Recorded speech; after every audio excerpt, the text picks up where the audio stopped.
They called her the most dangerous of all Allied spies. To the Gestapo, she was a phantom, a woman who slipped through their fingers again and again. Her name was Virginia Hall. Virginia was born in Baltimore in 1906. Ambitious and adventurous, she longed to serve her country. She dreamed of becoming a diplomat, but in a cruel twist of fate, a hunting accident left her with an artificial leg.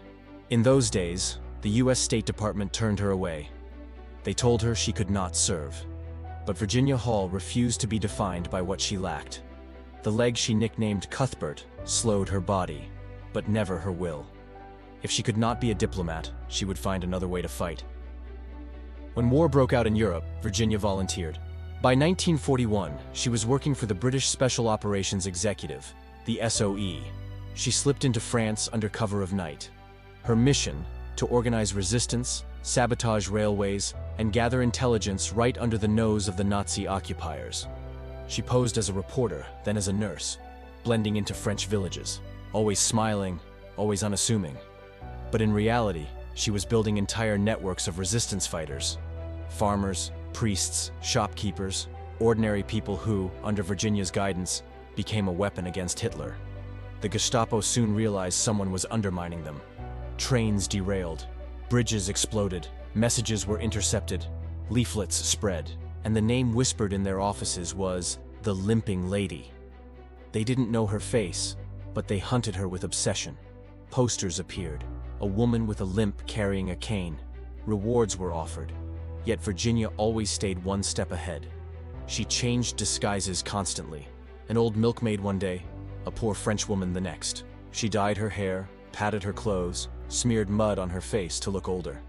She even filed her teeth to appear less refined. There were moments she nearly lost it all. Once, a German patrol stopped her bicycle on a lonely country road. She smiled sweetly, handing over false papers with steady hands. The officer glanced at them, paused, then waved her on. Only after she turned the corner did her heart thunder in her chest. One more question, one more second of doubt, and it would have been over. Another time, Gestapo agents raided a safe house minutes after she had left. They found maps, radios, weapons. But Virginia had already vanished into the countryside.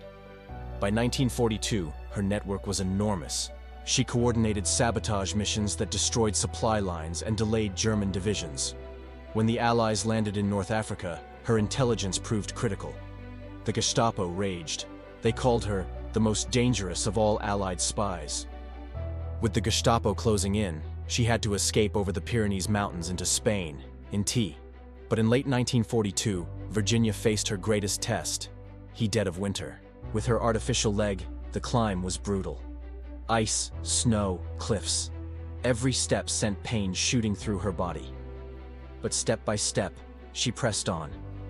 Days later, half frozen, she staggered into Spain. She had survived. Back in London, she might have rested. She might have taken her medals and ended her war.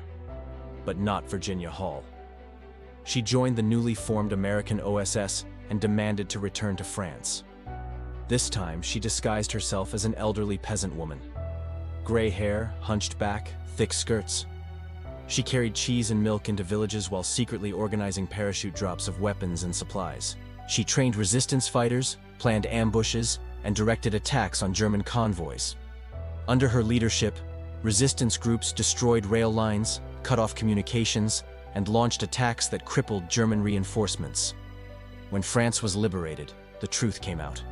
The woman the Gestapo had feared for years, the ghost they could never catch, was an American with a wooden leg. Virginia Hall's courage changed the course of the war. She proved that determination is stronger than disability, and that one person, armed with cunning, courage, and conviction, can defy an empire. After the war, she continued to serve, becoming one of the first women to work for the CIA. She never sought fame, she never sought glory. But her legend endures. The Gestapo once called her the most dangerous of all Allied spies. History remembers her as one of the bravest. Her name was Virginia Hall. And if you enjoyed this documentary, make sure to subscribe for more.